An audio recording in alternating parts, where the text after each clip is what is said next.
La séance est reprise.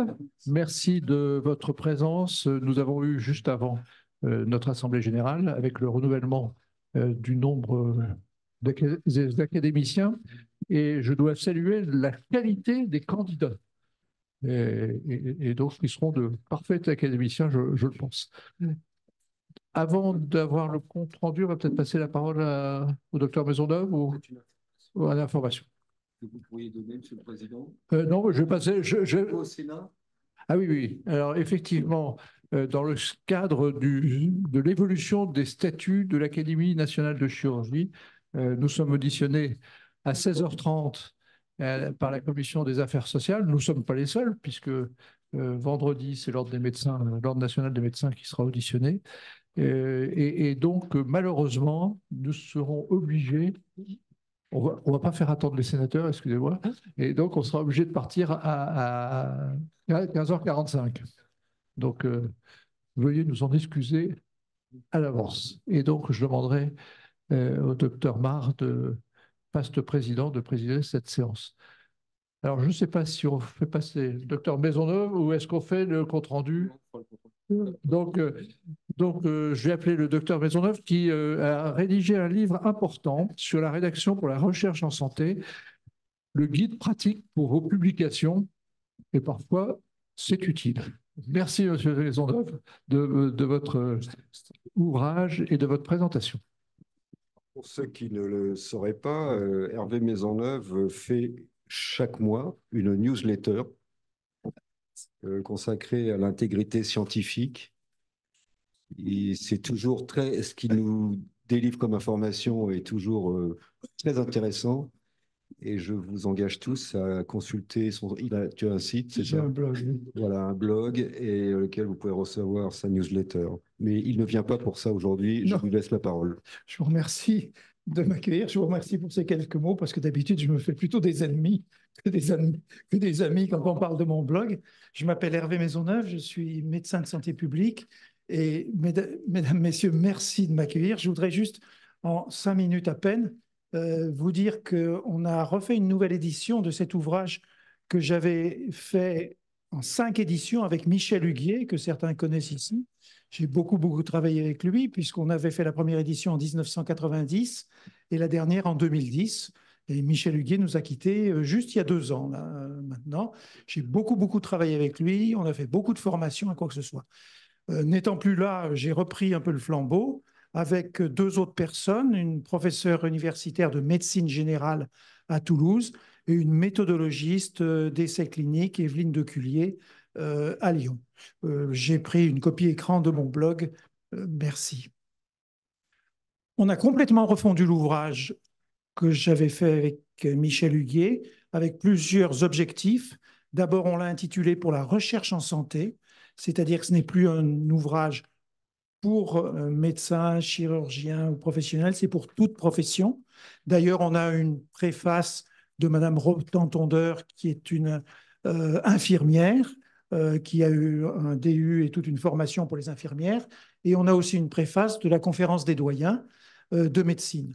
Et on a une postface qui m'a réjoui de Gérard Réac, que vous connaissez peut-être, qui m'a réjoui parce qu'il a remis l'humanisme dans tout ce qu'on est, parce que dans ses livres, on dit il faut écrire froid, pas avoir d'émotion, faire un plan simple et compagnie. Et Gérard Réac dans sa postface, a expliqué qu'il y avait quand même le malade et qu'il y avait aussi d'autres choses. On s'est bien entendu là-dessus. On a fait un ouvrage qui repart des principes de la recherche, rappelant un peu les principes éthiques. On a bien sûr centré sur l'article original, avec son introduction, méthode, recherche. On a fait pas mal de choses sur la thèse de doctorat, thèse de médecine, cas clinique. Et on est parti un peu dans des nouveautés, les data papers, les nouvelles publications, les podcasts, tout ça, parce que le monde a beaucoup changé. Sur les résumés, on explique qu'il faut faire un résumé visuel pour mettre sur les réseaux sociaux et que le seul résumé d'un papier n'est plus la façon de bien faire connaître son travail. On a fait aussi un chapitre sur les journaux de langue française à bien défendre ou quoi que ce soit. Et j'ai oublié de vous dire aussi que je suis dans le comité d'éthique de OTSR, la journée d'orthopédie avec M. Migaud, où on fait un travail assez important parce qu'on voit beaucoup de plagiat ou beaucoup d'autres choses. et aussi bien communiquer au sens général ces recherches avec le message par derrière. N'attendez pas que le journal communique vos recherches. C'est à vous de vous approprier, bien sûr encore, par les réseaux sociaux ou par d'autres choses, la communication de votre travail. L'ouvrage a beaucoup d'images, beaucoup de choses, beaucoup de points essentiels, extrêmement pratiques pour tout public. Alors, je vous ai pris juste trois images. L'article original avec un entonnoir qu'on renverse en expliquant bien comment il faut le faire. Le fonctionnement d'une revue, et on a beaucoup donné de choses sur le fonctionnement de la revue elle-même, et puis tout ce qu'il style. Je terminerai là-dessus et je suis ouvert à vos questions et je laisse un numéro à l'Académie, à M. Jardet, et je vous laisse des informations. Merci pour votre accueil.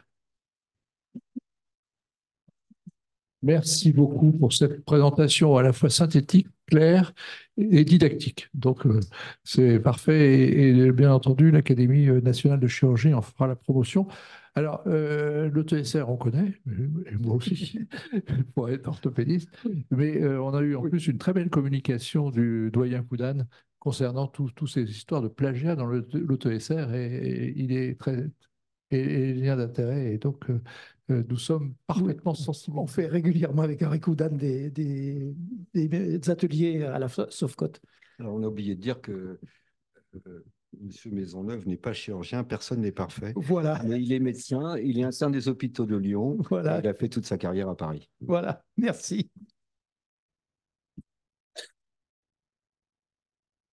Et nous ferons la promotion.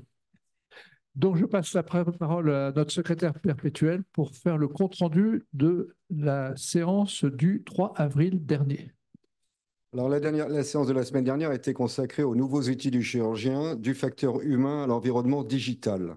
Elle a été modérée et coordonnée par Fabien Reich de Grenoble et Guillaume Pourchet de Paris. Première communication, le Jean-Marc Desmet de Montigny-le-Tilleul, maîtrise du scalpel et de la communication, l'art des soft skills en chirurgie. La communication dans l'équipe peut être marquée par des défaillances. Le respect mutuel permet de les diminuer. C'est l'importance de l'intelligence relationnelle. Fabien Reich de Grenoble, conditionnement mental, ce que les chirurgiens peuvent attendre des athlètes. Comme les sportifs ou les pilotes, les chirurgiens doivent gérer des situations aiguës, nécessitant l'optimisation des gestes, la réduction des interférences cognitives, la résilience face à l'échec.